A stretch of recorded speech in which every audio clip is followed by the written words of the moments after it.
Ce soir, la diversité spirituelle vous propose un programme un peu exceptionnel.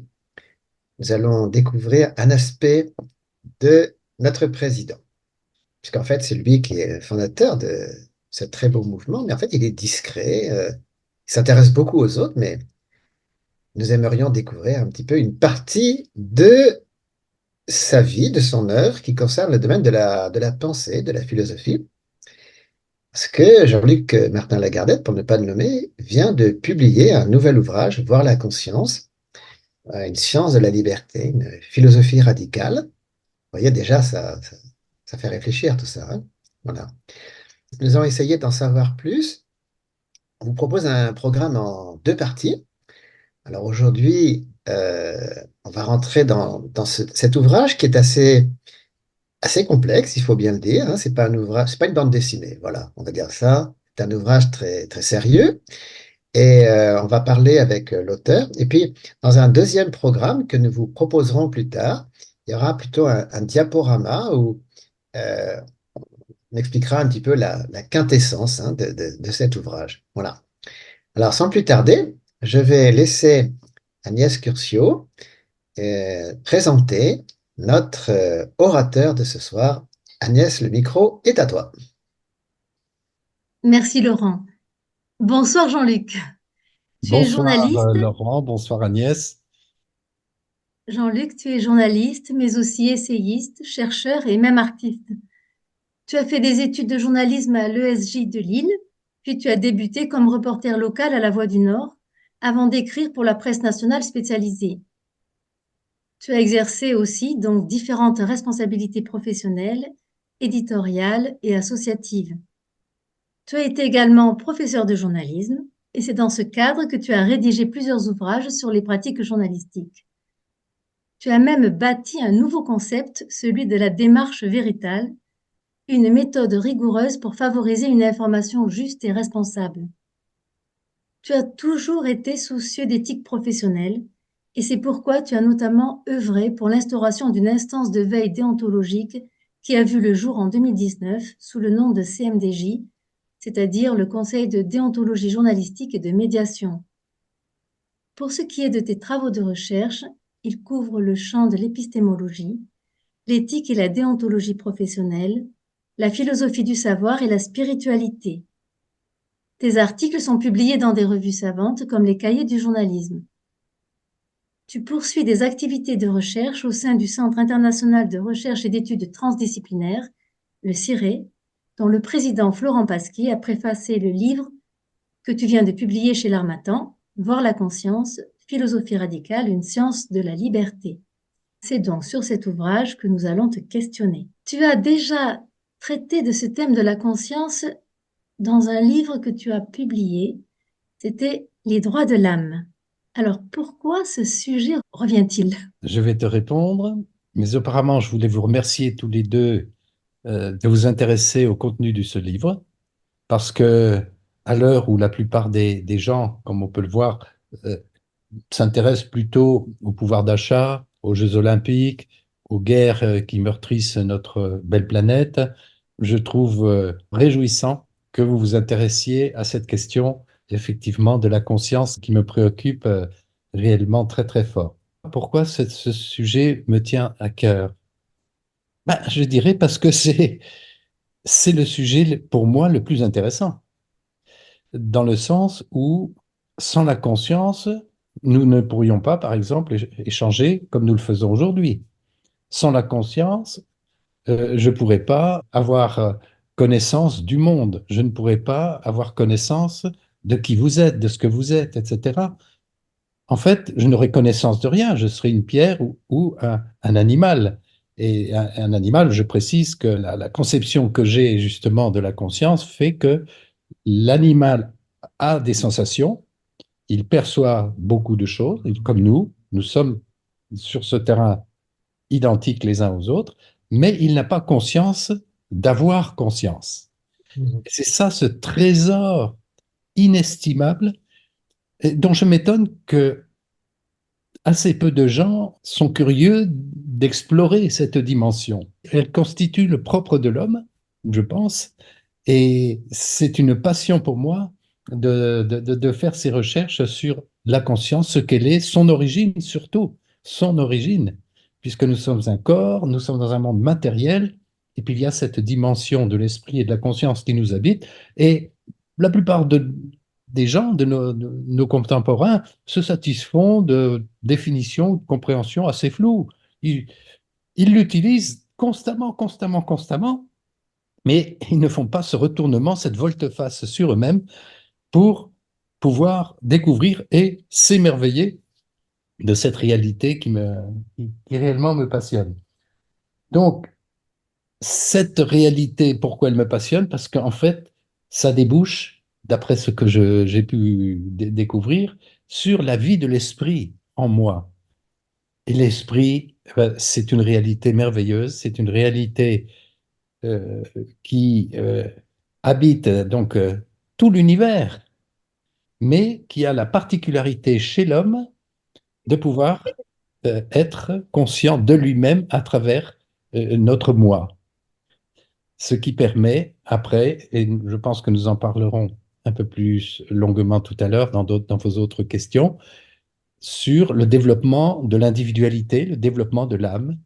Nous avons une possibilité de nous épanouir que n'ont pas les autres êtres que nous connaissons dans l'univers entier. Et cette possibilité, cet épanouissement possible de l'âme, c'est une réalité, je pense qu'il est indispensable de faire connaître parce que c'est une des clés majeures pour que les relations entre les hommes non seulement s'apaisent, mais s'enrichissent et se passionnent pour la rencontre de l'autre, alors qu'aujourd'hui on est plus dans la peur, dans la méfiance, le mépris de l'autre. Voici donc l'ouvrage, hein. Et alors, ce qui frappe, bon, c'est un petit peu provoquant. On apprend que tu es partisan d'une philosophie radicale. Alors évidemment, on peut sursauter parce que le mot radical n'a pas bonne presse hein, actuellement. On aurait presque peur que tu te radicalises, Jean-Luc. Tu sais que la radicalisation est même Oui, surveillée hein, par. oui. Donc, il faudrait peut-être que tu reviennes à la racine, justement, puisque c'est le cas de le dire, hein, de ce mot, ce qu'il veut dire. Et en quoi, donc, cette philosophie de la conscience que tu proposes, en quoi est-elle radicale? Elle est radicale vraiment au sens étymologique du terme, comme tu viens de la nommer. Hein, radix en latin, c'est la racine. Ben, regarde un arbre. Quand tu vois un arbre, euh, tu vois ses branches, ses feuilles, éventuellement ses fleurs, ses fruits, c'est merveilleux. Tu peux le couper, l'utiliser, ou au contraire le faire se multiplier, greffer sur lui des espèces qui lui permettent d'évoluer, etc. Enfin, on peut tout faire sur ce qui apparaît de l'arbre. Mais les racines, tu les vois jamais, sauf bien sûr si tu creuses. Mais les Hmm. racines, on les voit jamais, et pourtant, tout est basé là-dessus. Et le complexe racinaire de la plupart des arbres, c'est un monde extraordinairement architecturé, avec plein de ramifications et de liens avec tous les êtres vivants qui sont dans le sous-sol.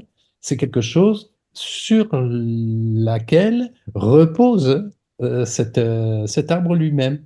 C'est-à-dire que c'est la condition de l'arbre. S'il n'y a pas la racine, il n'y a pas d'arbre.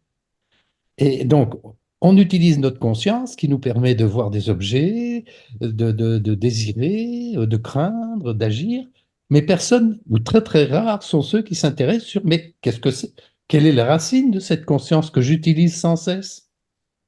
Alors, radical, ça veut dire ça. Ça veut dire que c'est une philosophie qui est première. J'aurais pu l'appeler philosophie première ou primordiale.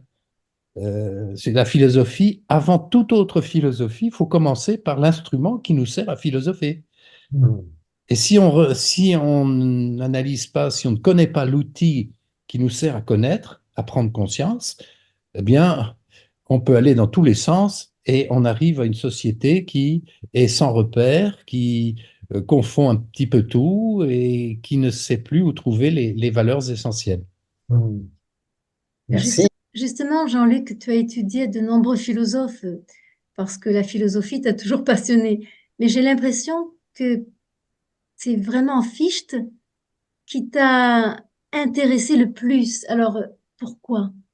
Alors, C'est vrai que Fichte, c'est un philosophe extraordinaire, hein. C'est un philosophe allemand. C'est même lui qui est au point de départ de ce qu'on appelle l'idéalisme allemand, même si le mot n'est pas très juste, puisque lui se définit comme un idéaliste réaliste, c'est-à-dire qu'il met les deux sur un même plan, un peu comme Spinoza, mais en dépassant Spinoza, puisque lui, Fichte, admet la liberté humaine, ce que Spinoza n'admet pas.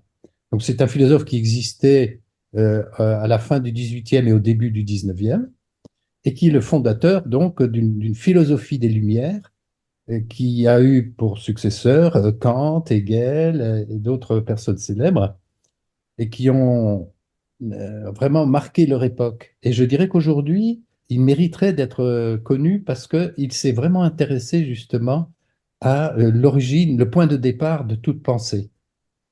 Et il est allé plus loin que Kant, à mon avis. Il disait même qu'il expliquait ce que Kant formalisait, mais sans l'engendrer logiquement. Kant affirme des choses sur les catégories, sur différentes choses, mais il ne le démontre pas. Et Fichte est allé démontrer la philosophie kantienne. Donc c'est assez amusant, mais c'est très fort. C'est très fort parce que il a développé, et d'ailleurs, il a écrit de nombreux ouvrages, mais il y a un ouvrage qu'il appelle La doctrine de la science. Et la science, pour lui, c'est la philosophie, les doctrines de la science, parce que c'est une philosophie qui est avant toutes les sciences, qu'il faut comprendre, qu'il faut pour pouvoir la maîtriser, pour pouvoir la mettre en œuvre de façon adéquate. D'ailleurs, c'est quelqu'un qui a une... Bon, je ne le recommande pas tellement, disons, à la lecture parce qu'il est très difficile, il est très spéculatif, mais en même temps, il est très attachant parce que c'était un démocrate, un républicain. Il avait soutenu la Révolution française. C'était lui qui avait aboli, par exemple, quand il était prof à l'université, les duels mortels, hein. Et puis, bon, avec l'arrivée de Napoléon, il a retourné un petit peu sa position par rapport à la France. On l'avait même appelé le Messie de la raison, parce que sa conception de l'esprit le conduisait réellement à la fraternité universelle. Hmm, d'accord. Merci pour ces explications. Alors, dans ton livre, tu nous invites, c'est un exercice c'est une gymnastique en fait, tu nous incites à réfléchir sur nos représentations. Parce que au fond, effectivement, nous passons notre temps à percevoir les choses et d'une façon un peu naïve, on croit voir le monde tel qu'il est. Et Exactement. dans ton livre, tu dis, bah non, en fait, nous avons des représentations et tu nous déranges un petit peu, tu nous troubles parce que tu nous dis qu'en fait, nous sommes jamais passifs. Nous ne sommes pas, comment dire, une feuille vierge. En fait, nous sommes co-auteurs de ces représentations et à un moment donné, tu parles du cinéma intérieur. Nous sommes, en fait, metteurs en scène. Et c'est peut-être ça qui nous fait peur, justement. On aimerait être passif. Et tu nous dis qu'en fait, nous avons une liberté incroyable parce que nous, en fait, la façon dont nous nous représentons les choses, ça change hein, de sujet en sujet. C'est à partir de cette réflexion que tu découvres en l'être humain un être libre. En tout cas, s'il le veut, s'il veut vraiment assumer cette liberté. Donc, parle-nous un peu de ce cinéma intérieur, s'il te plaît. Alors, oui, c'est une question vraiment très riche. Il y a beaucoup de choses à dire, mais je dirais que la première, c'est amusant que tu parles que c'est un peu une crainte de découvrir que tu es effectivement le propre producteur de tes pensées, que c'est toi qui participes à leur construction et que ça te fait peur parce que effectivement, ça se fait sans que tu en aies conscience. Hmm. Donc, où est-ce que ça peut te mener? Est-ce que ça va déboucher sur la vérité, sur le bien? T'en sais rien. Et c'est pour ça que c'est important de faire cette descente à l'intérieur de soi-même, pour comprendre comment on élabore nos représentations. Déjà, c'est cette, comment dire, cette démarche, elle peut être rassurante si, grâce à ce travail, tu fais un chemin vers la vérité. C'est-à-dire, tu vas essayer de voir comment les choses se présentent objectivement. C'est-à-dire, comme elles seraient, ces choses-là, si tu ne les regardais pas, ou si toi tu disparais de la Terre, ben, il y a ces choses existent toujours. Donc tu aimerais pouvoir te dire, ah, mais ces choses-là existent, et je vais essayer de les voir et les décrire et les comprendre, comme si vraiment ce que je pourrais dire sur elles était la vérité. Donc c'est pour ça que les sciences ont énormément permis euh, d'avancer dans le domaine de la précision, de la vérité, sans aboutir à la vérité, mais de plus en plus, on a, grâce à la science, enlevé les superstitions, les illusions, etc. On a beaucoup avancé et on approche de plus en plus des choses telles qu'elles sont. Mais le fait que tu aies conscience que tu es le constructeur des images, parce qu'on peut employer le mot image pour simplifier par rapport aux représentations, et image, c'est tout ce qui se passe par ta conscience, que ce soit une vision, que ce soit une audition, que ce soit une perception sensible, tout ce dont tu as conscience, j'appelle cela une image, parce que Hmm. ton corps participe à la produire. Alors, si tu es en bonne santé, tu as t'as des chances d'approcher au mieux l'objet tel qu'il est, mais c'est de toute façon une construction et jamais, jamais, jamais, quels que soient tes moyens d'observation, tu seras capable de décrire un objet dans toutes ses dimensions, dans toutes ses acceptions, et qu'il y a toujours une partie qui t'échappera. Toujours, toujours, toujours. Et quand tu Oui. sais ça, tu ne Hmm. peux plus te fonder que sur la science. Déjà, même si tu as fait le travail de dire mes représentations, bah, c'est mon travail, ma production d'un cinéma intérieur euh, que je prends pour la réalité. Et ça, c'est la position naïve, mais que la plupart des gens ont. Hein. Ça, hein. Oui. On pourrait d'ailleurs citer un exemple, parce qu'au fait, dans la physique classique, on a une représentation bon, du monde, et ensuite, avec la physique atomique, on s'est aperçu qu'il y a une perception, une modélisation en fait du réel, hein, C'est ça. qui est très éloignée de la perception. Enfin, moi, quand je vois ma table, je vois pas les atomes qui sont dedans, et à la limite, Oui. je m'en fiche, quoi. Et pourtant, la science me dit, oui, mais en fait, cette table, elle est beaucoup plus, et c'est là qu'en fait, elle nous produit une représentation. Alors, je pense aussi à une radiographie de nos poumons ou de n'importe quel organe. Ça n'est jamais qu'une image, en fait, hein. Voilà. C'est un modèle, quoi. Oui. Donc, à partir du moment où tu prends conscience que tu produis par ton cinéma intérieur ces images et ces représentations, donc tu sais que tu es dans un monde, je dirais pas d'illusion, mais d'apparence. Mhm. Bon, beaucoup de philosophes, et notamment dans la philosophie hindoue, mais même occidentale, on a parlé on a dit que la matière était illusion, que c'était la maya, que c'était un voile que l'ignorance posait sur les choses. Moi, je dis pas, je parle pas d'illusion, je parle de réalité avec un petit r. Et il y a une réalité avec un grand R. La réalité avec un grand R, c'est l'esprit qui anime tout. Tu parlais de physique quantique, on s'aperçoit que cette table dont tu as parlé est un mouvement d'électrons qui s'entrechoquent, etc., qui sont dans une certaine forme à un certain moment donné, mais tout ça, c'est de l'énergie. En fait, tout est constitué d'une énergie unique que j'appelle la réalité et qui est ce qui est, Mhm. l'être.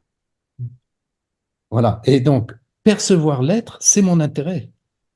Parce que comme ça, je vais au-delà de mes images, au-delà de ce que ma science croit savoir, même si je me base, j'ai confiance quand même sur ce qu'elle me donne, tout en sachant qu'elle peut évoluer, hein, que les vérités sont biodégradables, comme le dit Edgar Morin, eh bien, je vais chercher à comprendre et à observer l'être. Et c'est Oui. ça, c'est le pari que j'ai fait et que je propose dans mon livre, c'est regarder l'être.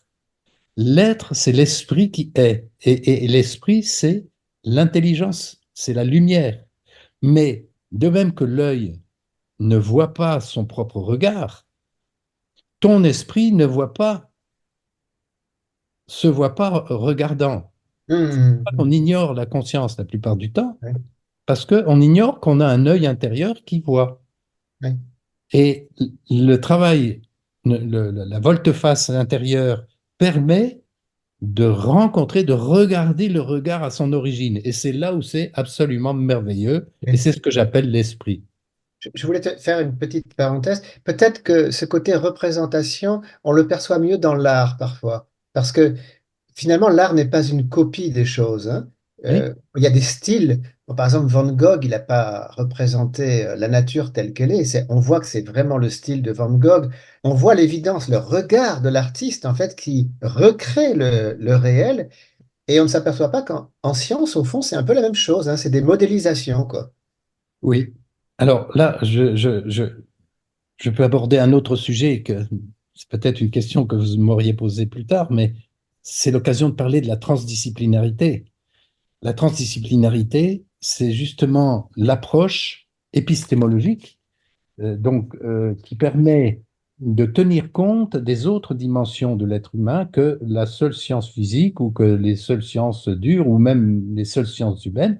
C'est une démarche qui tient compte de l'art, qui tient compte des traditions, qui tient compte de tout un tas de disciplines, hein, de religion aussi, la littérature, les cultures ethniques, etc. Tout a de l'importance et ce qui compte, en fait, c'est de le réunir dans le fait que l'homme est sujet.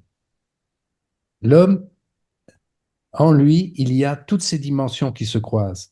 Et s'intéresser, même si on parle de connaissances, que sur les connaissances scientifiques prouvées, c'est pour ça que la médecine, par exemple, qui est uniquement, enfin, qui se prétend n'être basée que sur ce qui est vérifié, faut aller un peu plus loin que ça.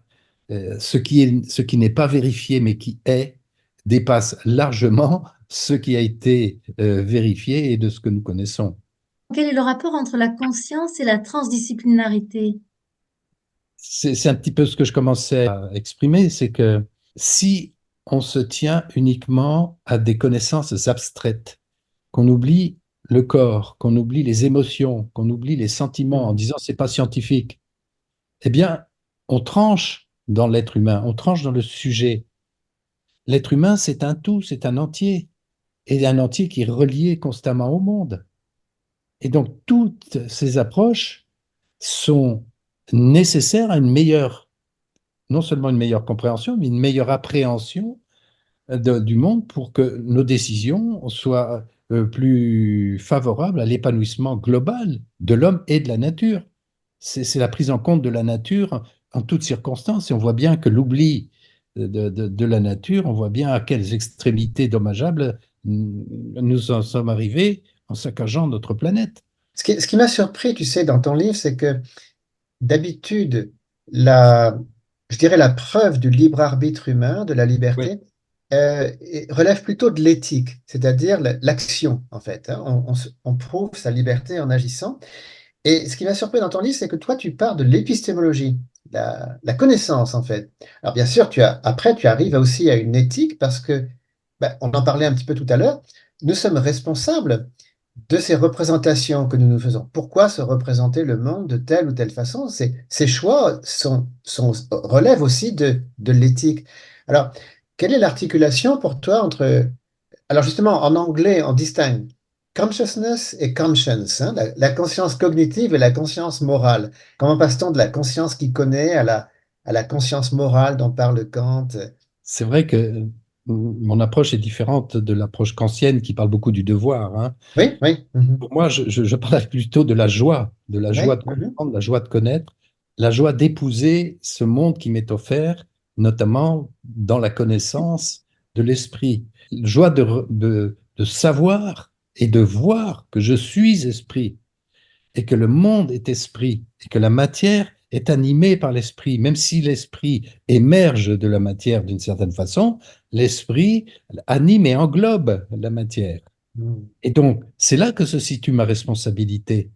Mon éthique, c'est plus une éthique non pas de devoir, mais de joie de créer.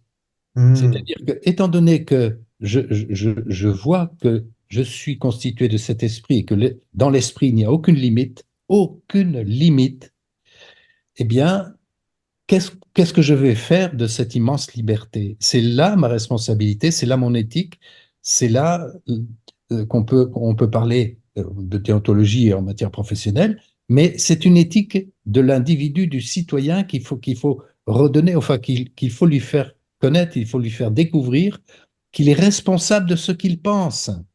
mhm. Oui, oui, oui. Et Ben, c'est là que si je pousse un petit peu, par exemple, bon, je suis satisfait d'une certaine forme de connaissance, ça m'apporte une petite joie, et si je veux, je peux pousser plus loin, en fait. oui, tu peux Aller vers une joie plus grande encore. absolument. Voilà, en étant un peu plus curieux, et oui, plus curieux de l'esprit en toi, voilà, c'est ça, oui, oui, de comprendre cette liberté infinie de l'esprit que Spinoza avait renié, que Descartes en revanche avait vu, et leur dialogue, c'est très intéressant de voir le dialogue entre les deux, parce qu'ils ne se placent pas tout à fait sur un même plan. Est-ce que, par exemple, on peut dire que l'être humain, parfois, passe un peu à côté de la joie? Oui, Il est un peu paresseux, alors? mais je dirais que le mal humain, plus que la violence, plus que les horreurs, l'indifférence qui permet que les égoïsmes s'éclatent sans tenir compte de rien ni de personne. Le vrai mal humain, c'est la non-pensée. Je rejoins beaucoup Hmm, Hannah Arendt là-dessus, hein, la philosophe aussi allemande qui avait beaucoup réfléchi sur le nazisme et la responsabilité de chacun face à l'horreur.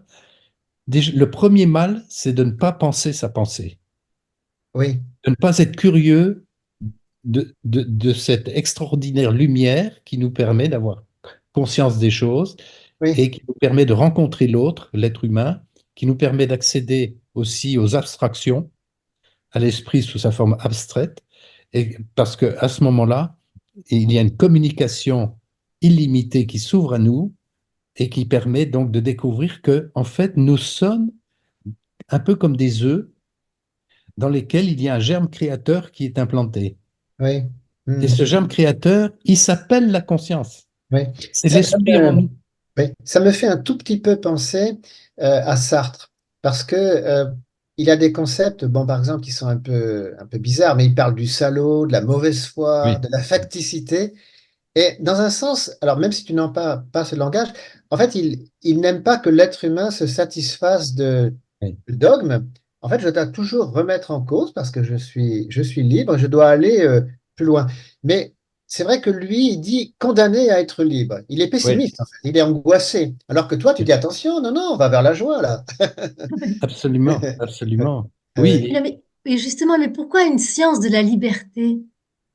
ben parce que cette étude du phénomène pensée à l'intérieur de toi, d'ailleurs, entre parenthèses, je vais un petit peu plus loin, ou je ne sais pas si c'est plus loin ou à côté par rapport à Descartes. Je dis, je pense, en fait, je pense donc l'esprit est. Je pense donc l'esprit est. Si je pense que l'esprit est, je suis esprit, tu es esprit, toi qui communiques au moyen des mots, du verbe, etc. Je me ressens de même nature que toi, je vois cette unité de l'esprit dans ton expression, mais je vois en même temps l'unité de l'esprit à l'intérieur de moi, puisque toi qui me parles et qui m'écoutes là devant moi, eh bien, en fait, c'est en moi que je te perçois. Ton existence extérieure par rapport à moi, bon, je ne la mets pas en doute. Simplement, tout ce que je perçois d'elle, c'est à travers mes filtres, c'est hmm, à travers ma reconstruction, à travers l'image que je reconstruis. Et la science de la liberté, Ouais. c'est la compréhension que l'esprit est l'instrument qui t'anime, mais dont tu peux épouser la réalité créatrice. C'est-à-dire, tu peux choisir tes pensées, en fait.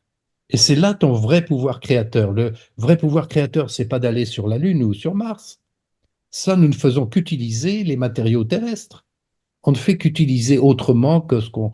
Bon, on découvre des choses, mais on ne crée pas. La hmm, seule création que tu fais, c'est quand tu orientes tes pensées vers l'illimité et que tu développes par un besoin de générosité, par une joie de créer, une joie de vivre, tu développes une substance spirituelle. hmm. Alors là, tu as parlé de la joie et je voudrais te citer dans le texte. Alors, page 13, hein, tu dis, l'une de mes joies les plus vives et les plus profondes, assurément la plus haute, est celle d'aimer et d'être aimé. Ça, c'est la première phrase hein, de ton livre, quoi. Et après, tu dis, une autre, peut-être même à équivalence avec la première, est de me savoir esprit. Alors justement, moi, je te mets dans la catégorie des philosophes de la joie. Il n'y en a pas beaucoup, en fait, hein. Voilà. C'est ça que je trouve radical chez toi. Oui, mais Oui, justement, mais ça, enfin, j'insiste sur le fait que même si j'ai une démarche spirituelle par ailleurs, je suis un homme d'action puisque, comme Agnès le disait, dans ma vie professionnelle, j'ai fait des trucs, j'ai proposé, j'ai créé, entre guillemets, des choses. Mais la spéculation philosophique, l'effort de pensée m'a conduit à cette certitude, puisque je l'ai fait par moi-même, qu'on peut accéder à la réalité de l'esprit en soi et que cette réalité est merveilleuse parce qu'elle est la liberté d'être soi, la liberté de construire sa capacité d'autonomie, son indépendance. Donc, on ne suit plus une idéologie, on ne suit plus une philosophie, une religion, même si toutes ont leur importance, toutes ont leur intérêt. Mais l'intérêt, c'est de suivre la voie intérieure de l'esprit qui t'anime et que tu choisis d'aimer, de suivre, parce qu'elle est à l'origine du monde dans lequel tu es. Pourquoi aimer, c'est si bon? oui. Parce que c'est la compréhension que l'autre, au-delà de l'apparence, m'intéresse, me ressemble, et nous ne formons qu'un en vérité. Les frontières que nous mettons quand il y a des pays qui veulent imposer des limitations de frontières et tout, c'est de la folie pure. S'il n'y a pas de frontières sur la boule de la Terre. Les Mm. frontières, elles sont que dans les abstractions. Ce ne sont que des abstractions. Donc, on s'entretue pour des abstractions au lieu de découvrir, en regardant à l'intérieur de soi, que nous portons l'univers entier en nous et donc l'humanité entière. Et que donc, j'ai non seulement intérêt, mais c'est ma joie de découvrir l'autre. Je ne suis même plus porté à respecter l'autre. Je suis porté à m'intéresser à lui, à être curieux de lui, à le rencontrer. Donc, Oui, c'est une découverte incessante et ce sentiment d'unité, c'est ce que j'appelle l'amour et c'est ce que la Terre m'offre en permanence sans que je le voie. oui. Ça m'a fait penser à un théologien allemand qui s'appelait Martin Buber. Et Oui. l'un de ses livres les plus célèbres, ça s'appelle Toi et moi. Et Mhm. il a parlé de la réciprocité des consciences. C'est Oui. cette alchimie lorsque les consciences de deux êtres, toi et moi, qui sont radicalement différents, il y a comme un flash, en fait, C'est ça? une sorte d'intuition. Et il dit que finalement, Dieu se manifeste lorsque les deux consciences qui au départ se tâtent un petit peu, l'autre nous inquiète un petit peu, il n'est pas comme nous en fait. Mais finalement, à un moment donné, ça flash, ça match, Oui. et Dieu apparaît là. Alors, lui, il dit qu'on est à la fois homo dialogus et homo religiosus, c'est-à-dire que finalement, le religieux se manifeste dans le Voilà, dialogue. c'est pour ça que je suis content que tu évoques la question de Dieu, parce que pour moi, la question de Dieu, elle est tellement mal abordée, mal comprise, parce que on parle de Dieu des religions, on parle de la croyance des hommes, en fait. C'est toute une série de croyances qu'on rejette quand on rejette Dieu. Parce que quand tu découvres ce qui se passe en toi, cette réalité, cette unité dont le philosophe que tu viens de parler parle, eh bien, cette unité fait que tu te sens consubstantiel de l'universel, de l'unité de l'univers. Donc, tout à l'heure, je parlais de l'animal en disant qu'il n'avait pas, comme nous, la possibilité d'avoir conscience de sa conscience, mais nous sommes de même nature que lui, nous sommes un avec lui. C'est pour ça que nous devons non seulement le respecter, mais que nous avons la possibilité de l'aimer, d'aimer cette création. Et c'est passionnant quand on aborde le monde avec cette disposition.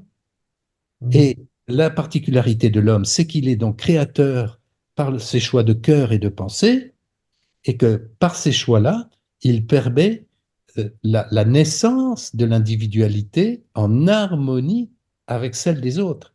Et celui qui veut être heureux, il va s'intéresser au bonheur de tous.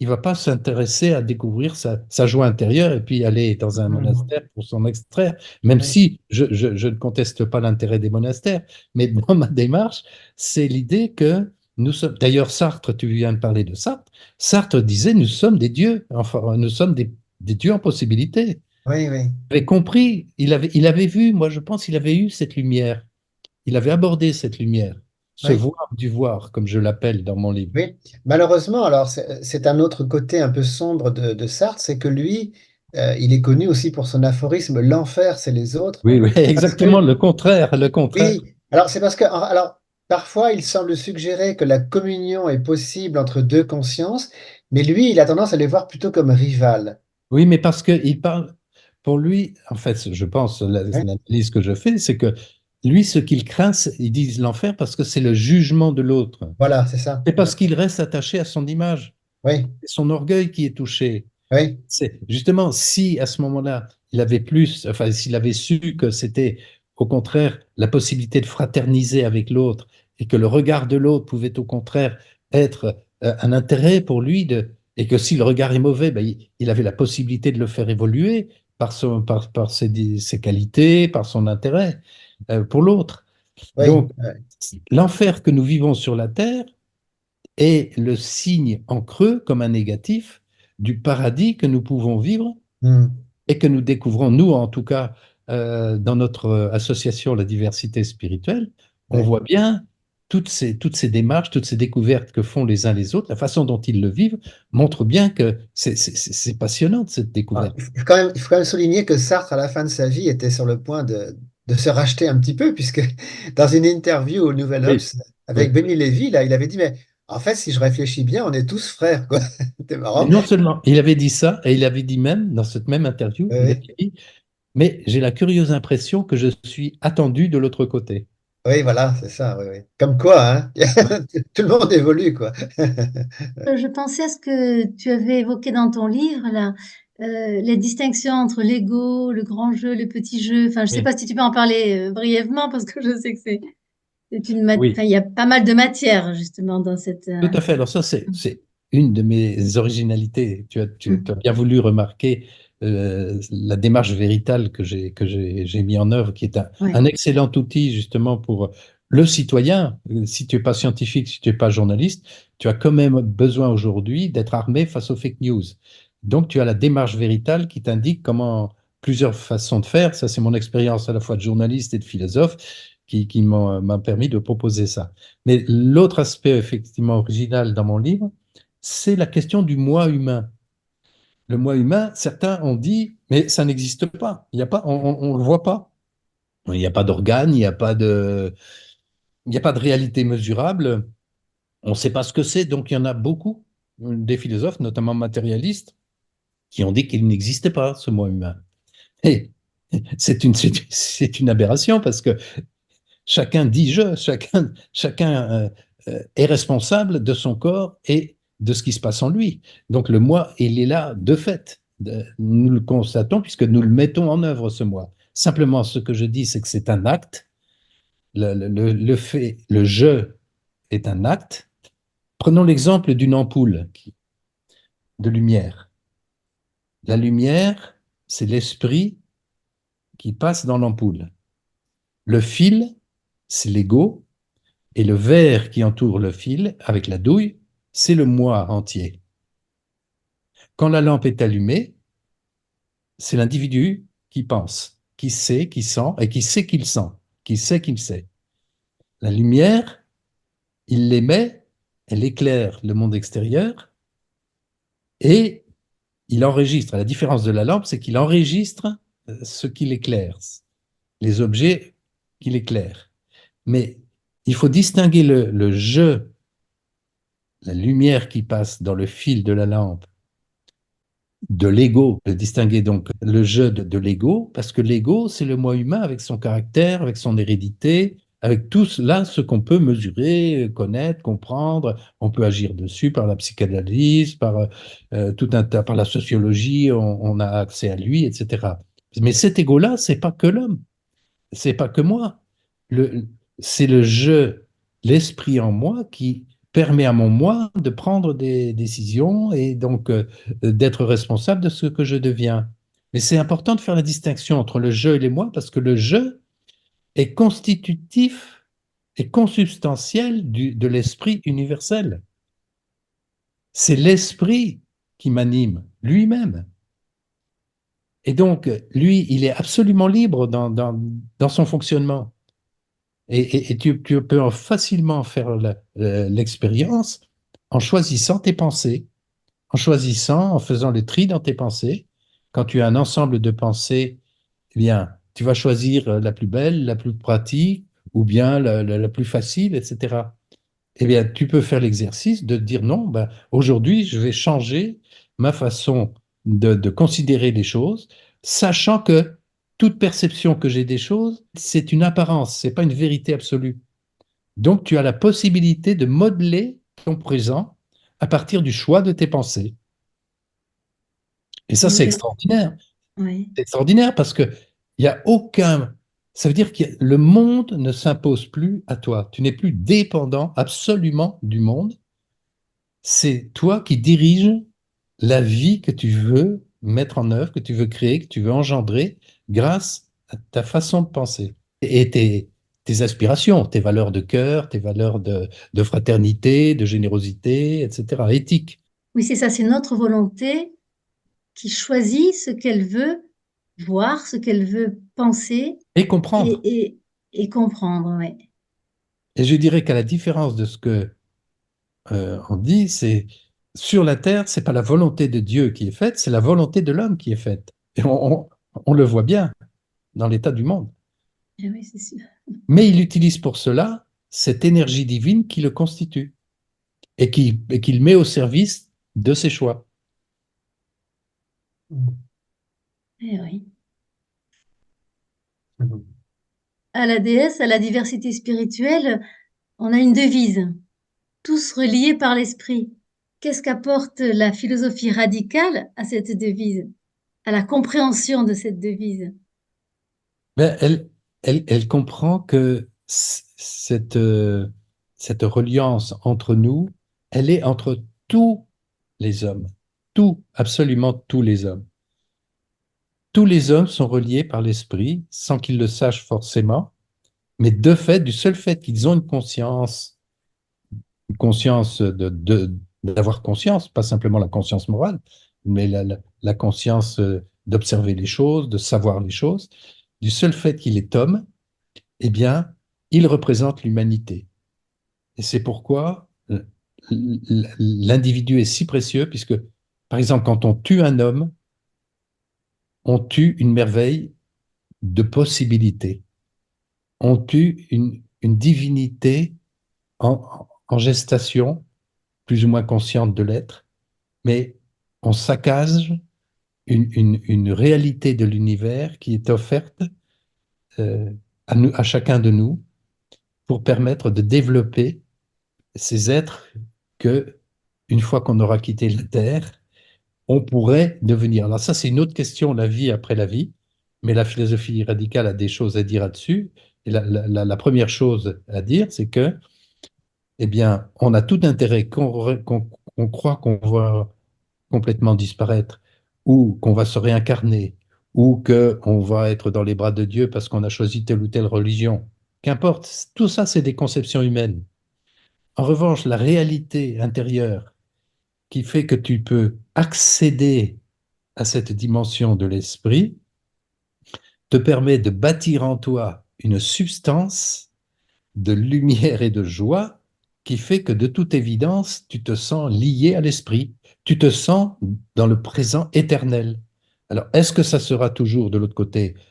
Tu n'en sais pas pour l'heure, tu n'en as pas la certitude, mais tu peux éprouver qu'en œuvrant euh, pour la fraternité, pour le bien, dans la liberté, eh bien, tu bâtis en toi une réalité humaine et spirituelle qui est, voilà, qui est cette vibration de l'infini que déjà tu expérimentes.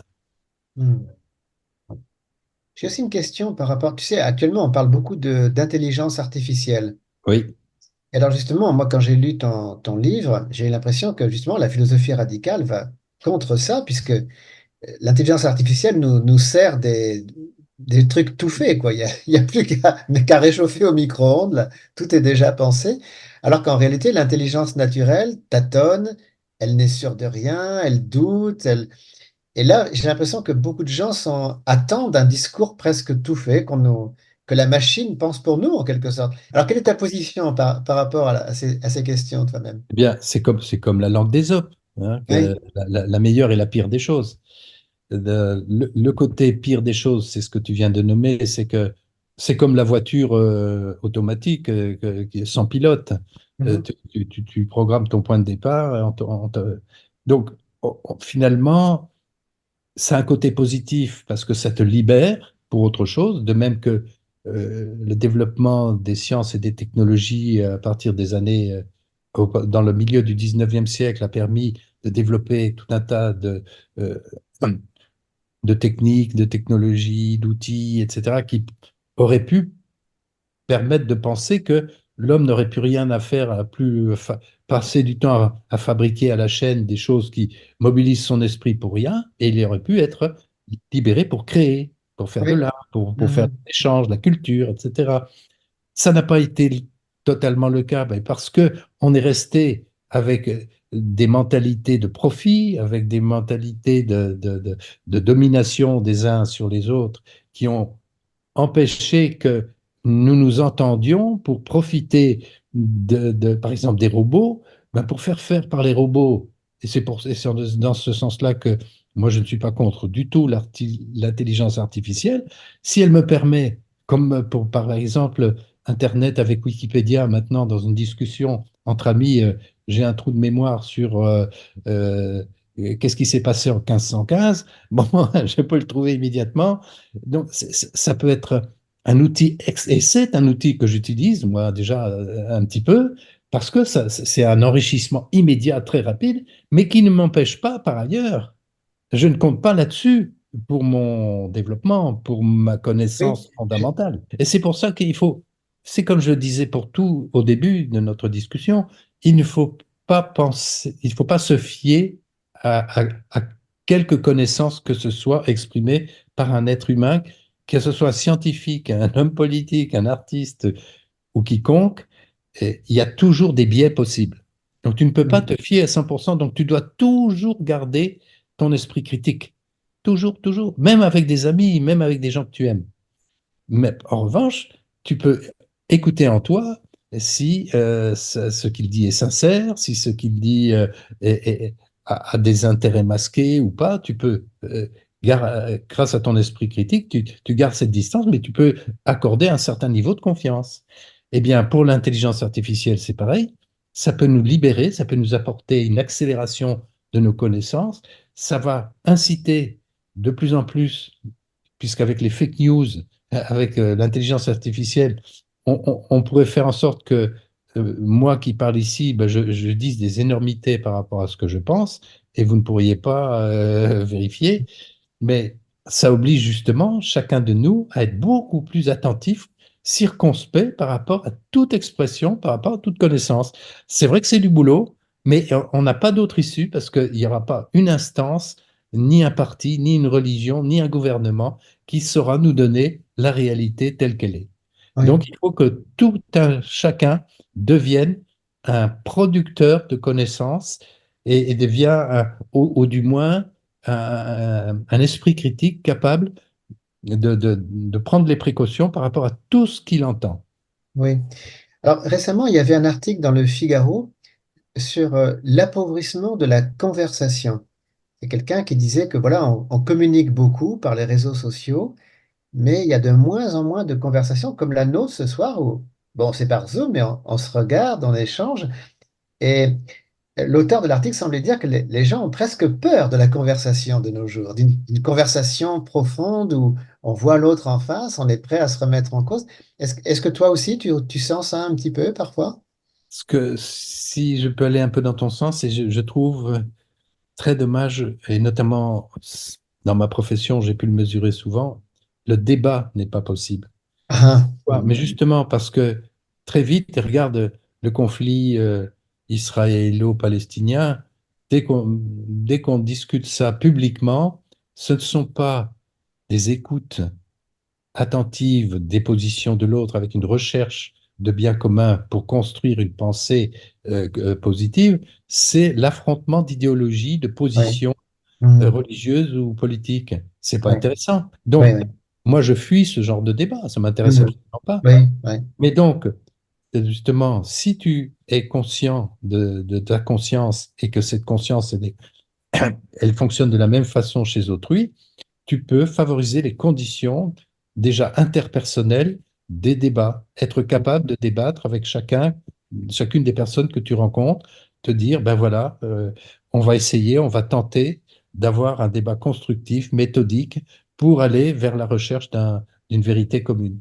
Oui, oui. C'est ça la radicalité. Oui, et je dirais, ça paraît peut-être un peu prétentieux ou grandiloquent, mais je veux dire, il n'y a pas d'autre issue, hein. Oui. Si la Terre aujourd'hui, elle peut exploser, hein, les bombes atomiques sont suffisantes pour nous faire tous sauter, les fous qui nous dirigent peuvent très bien appuyer sur un bouton un jour et notre discussion s'arrêtera là. Donc, on n'a plus le choix aujourd'hui. Il faut absolument que chacun de nous, nous nous engagions à découvrir la réalité de l'esprit, les pouvoirs de l'esprit et les pouvoirs du cœur qui permettent d'utiliser ces pouvoirs de l'esprit pour la construction, enfin, de la fraternité universelle. Il n'y a pas d'autre choix. Le malheur du monde a l'air euh, fatal. On a l'impression que l'homme étant l'homme, ça ne peut que mal se passer et tout ce qu'on peut faire, c'est améliorer un petit peu tel ou tel aspect, telle ou telle situation, etc. Mais que de toute façon, nous sommes condamnés à être malheureux, que la terre est une vallée de larmes et que nous sommes impuissants face au mal, à la violence, etc. Et ce que je ressens, ce que je pense, et que je dis, c'est non, nous ne sommes pas du tout impuissants dès le moment où nous comprenons qu'il n'y a pas d'objectivité, donc tout ce que nous voyons, le mal compris, c'est des choses que nous interprétons et que nous pouvons très bien décider de penser que oui, le monde est un paradis en possibilité, le monde peut aller bien, nous pouvons bâtir cette fraternité consciente déjà en œuvrant pour le bien dans notre milieu, en toutes circonstances, et en étant certain que l'autre, quel qu'il soit, peut être mon frère, doit devenir mon frère, et que son bonheur est aussi précieux que le mien. À partir où j'ai cette idée-là, eh bien, je veux aider l'autre à être heureux parce que non seulement c'est un plaisir de le faire, mais c'est aussi mon intérêt. Donc c'est très bien, mon intérêt rejoint ma joie de bâtir cette relation avec les autres en pensant que oui, sur la Terre, l'esprit peut devenir une priorité pour tous. Et ça prendra peut-être du temps, mais pas forcément. Je, ne- Dire ça prendra du temps ou ça a toujours été comme ça, c'est une pensée que je crée. C'est pas forcément une vérité. Et donc, c'est dans mon cœur que je dois choisir de penser que oui, la fraternité est possible sur Terre. C'est une bonne Merci. conclusion. Bon, merci. Merci beaucoup pour cet entretien.